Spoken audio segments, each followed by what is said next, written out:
Hello, everyone. Welcome to Lost in the Real. Today, we are doing a deep dive into the horror film The Vigil. If you have not seen this film yet, please make sure to check out our non spoiler review, which is right up here. And now we are going to get into all of the nitty gritty details of this fascinating film. Let's do it.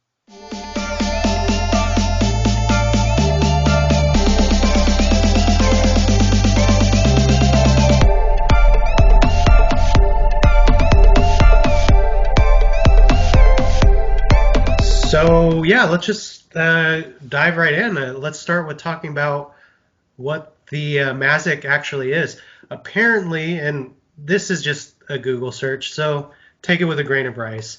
But the Mazak or the Mazikeen is kind of just a blanket term for mischievous monsters or whatever you want to call it. But they can be more serious. They're ones that cause harm. In Jewish mythology, the Mazikeen are invisible demons which can create minor annoyances or greater dangers. That's kind of what I just said. It's generally understood to mean harmful, invisible demons that a person could encounter in daily life. The interesting thing is demons or evil spirits don't feature prominently in the Jewish religion. Again, I'm not Jewish. So, take this with a grain of rice. They were seen rather to be under the command of God, who sent his punishment through them. So demons are kind of like the underworld, but I guess it's kind of, I think, splitting hairs. Whatever. God sent them as punishment. They're maybe not evil beings, but they do scary things. So yeah, that's just a little research I've done to explain what the Mazak is. Clearly, in this movie, it's a little more malevolent than all of that. Yeah, I want to talk about what scared us the most about the Mazak and what resonated the most when it comes to the fear of the film. To me, what truly scared me, I mean, obviously the scene with the fingernails across the tile was like Were just those fingernails? I thought that was a toenail. I don't know, some kind of nail on a I thought human. it was a foot. I thought it was a toe, but Yeah, yeah. So there's that scene where it's like scratching against the floor, but it's scratching so hard that the nail actually comes off. Um, Pretty gross. that was crazy. So that there's that imagery that's obviously very triggering. But to me, the one scene that really got me the most is when he's on the phone and he gets that text message, and there's a video of him while he's sleeping, of someone like coming up to him, and then there's like an elderly woman's hand, which you would assume it's Mrs. Latvick, like touching his head. And to me, that's just such an invasion of privacy and really messing with someone who feels like they're completely safe, but is actually not safe at all. So what scared you the most in this film? Well, let's talk about that a little bit. I mean, it was kind of like a loving caress, wasn't it? I remember kind of the back of the hand kind of touching his face. Um, was because the Mazak can kind of change forms, right? Hmm. At least I don't think it ever says that it can, but I mean, it clearly does throughout the movie. The scariest scene was probably when he's basically starting to believe that maybe there's a little more to this than his own uh, trauma and his own hallucinations that um, are present in his life. He's starting to listen to what the Mazak is through a video of Mr. Latvick. Was that his name? Hmm. The man that he died. Mrs. Latvick, the older lady, is sitting in the background of this projection, and she's wording something, but you can't tell what it is. So it gets closer and closer, and then when he's actually like real close and like really like trying to figure out what she's saying, her audio comes in and she's saying behind you. That kind of freaked me out. Yeah, that absolutely freaked me out. There's so many moments in this movie we could talk about. Also, when he's calling his doctor, and his doctor sounds kind of normal at first, and then it starts asking him weird questions like about a backwards head, Yeah. and all of a sudden he's like, "Wait, let me take this," and then it's his actual doctor, and you realize he's on the phone with the Mazak itself. That really bothered me. Something that you had brought up before that I really want to dive deep into is the fact that in a lot of horror movies, they're demons and supernatural creatures and whatnot. They exist kind of in the past, whereas this Mazak in the Vigil can take over phones and film things and is in the TV. So it's very much so modernized and can attack you from anywhere. If you think about what it is, he is a parasite and he lives within the host, or as haunts the host. So it would stand to reason that anything that the host is aware of, Mazak can manipulate in certain ways, because he manipulates videos, text messages, calls, video calls even. So yeah, it is interesting to think about an ancient monster that's thousands of years getting like a cell plan, and so it can scare you. Yeah, so I really wanted to talk about the flashbacks because, I mean, there's just one flashback, but it happens at the beginning and then at the end. And I think it bookends the film very well because what I got from it is that we're seeing Mr. Litvak when he was much younger and he has to assassinate someone that he was close to. We don't get a lot of information at all about who this woman is that he does this heinous act towards, but we do know that this is obviously this pain, this grief. That he has had to deal with his whole entire life, and what the Mazak has been able to feed off of for so long. And so we get to see that at the beginning, and we just get a little glimpse of the Mazak. You see something running towards him, but then it cuts off. And then later, which if obviously you were paying much more attention then, but you see the Mazak in its full form with the fingers. And I want you to kind of go into detail about what you thought of that. So I thought that the Nazi that was kind of like pulling the strings was actually the previous host of the Mazak, and was forcing a young Mr. Litvak to do something really traumatic so that the Mazak would jump hosts. Being a child and all, probably had more life force to feed off of.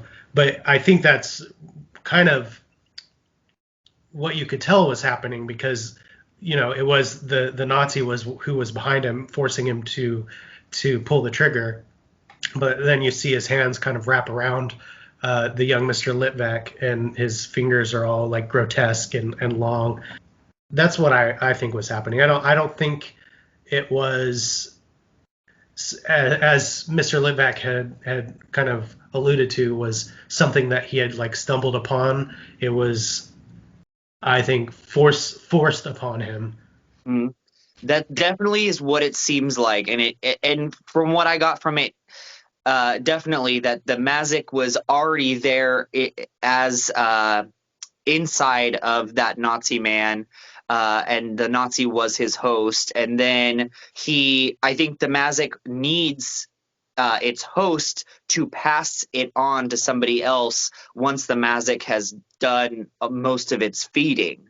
That's Mm. kind of what I've gathered from it.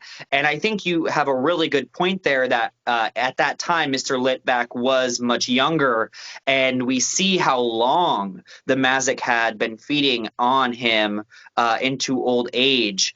And I think that that's what the Mazak is looking for: someone young, someone fresh, but someone who is going to have lifelong grief that he can continuously devour. The Mazak can continuously devour.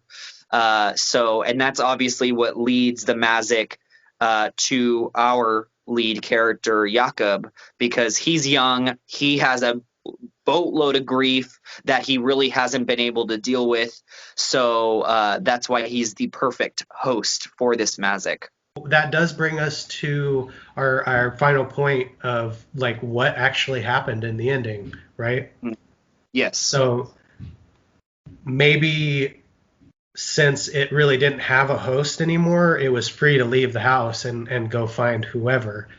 Right. So let's just explain the ending real quick.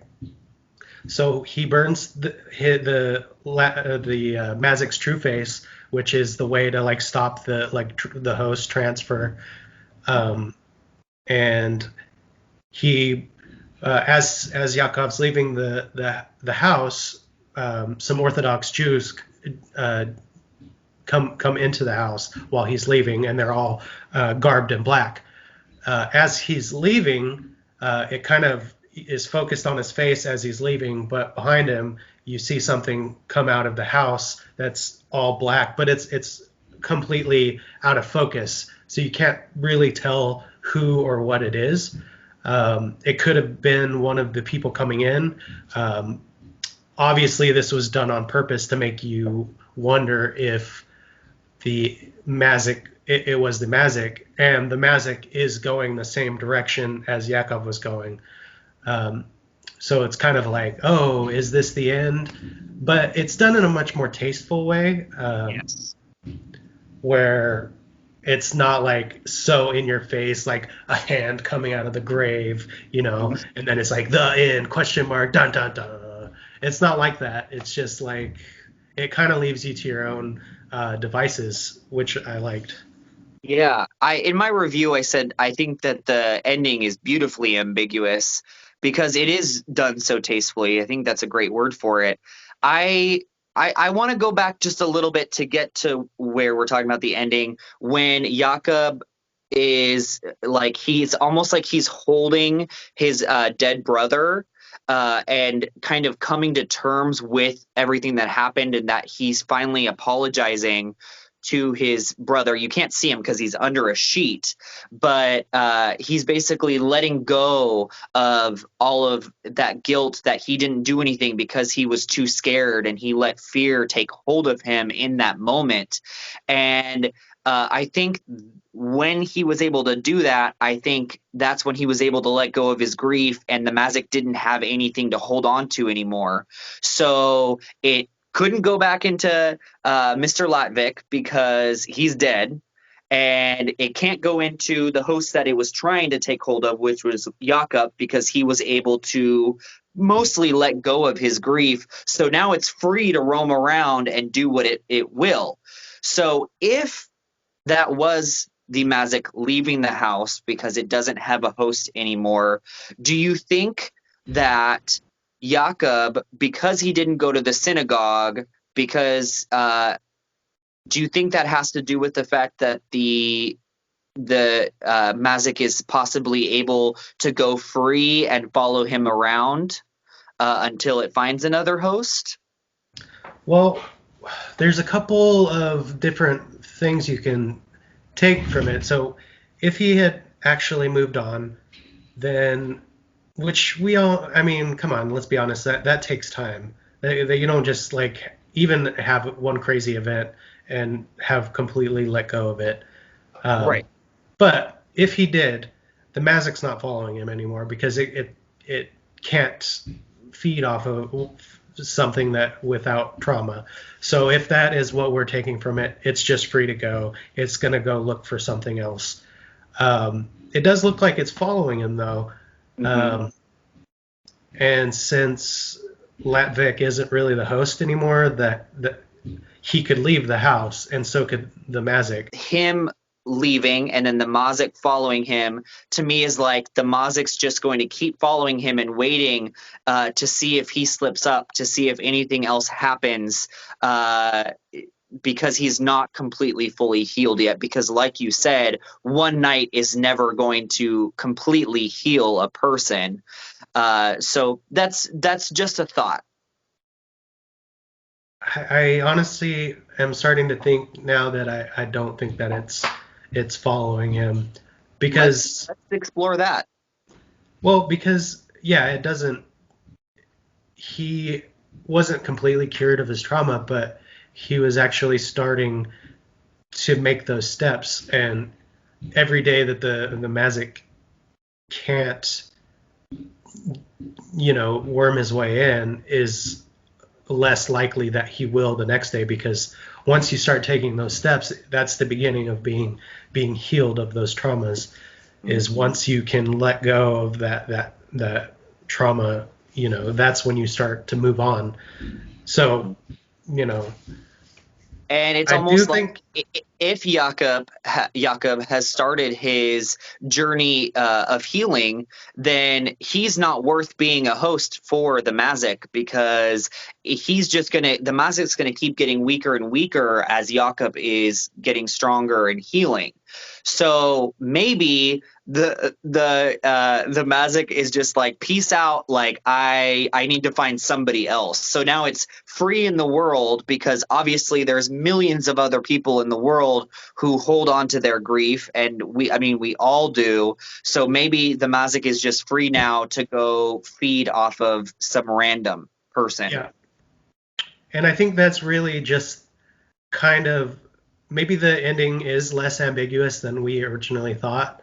Well, we did have to think about it for quite a while, but I think it's just free in the world, and maybe the Mazak wasn't following him, but he was coming to you, the audience, because Ooh. he is coming towards the camera, not necessarily towards where Yakov is. Oh, I love So maybe it's Devin. I like, love hey, that. this is a lesson to you. Like, this is what, and if we're talking about metaphors, maybe it's like, this is what trauma can do to you. It can follow you until your very last day on earth. And it Yeah. can be so crippling that you can't even leave your house. Yeah. And Because you have to face your trauma and your grief head on, because if you don't, it's going to sit there, it's going to simmer, and then it's going to boil over, and you will die with your grief, and it's not worth it. So you have to face it head on, or the Mazik's coming for your ass. well, and then I even told you too, I got a call 2 nights after, um, at 2:10 in the morning. And, this is just me being silly, but it was from a no caller ID. I mean, I don't know if you can see it right there. No Yeah, no, caller ID, 210. 2:10 in the morning. I did not answer that call because I had just watched that movie with you, and I was like, no, no, fuck that, because I felt like there was a good chance that I was gonna hear your voice on the other end telling me about, you know, if I'm seeing a monster with its head on backwards.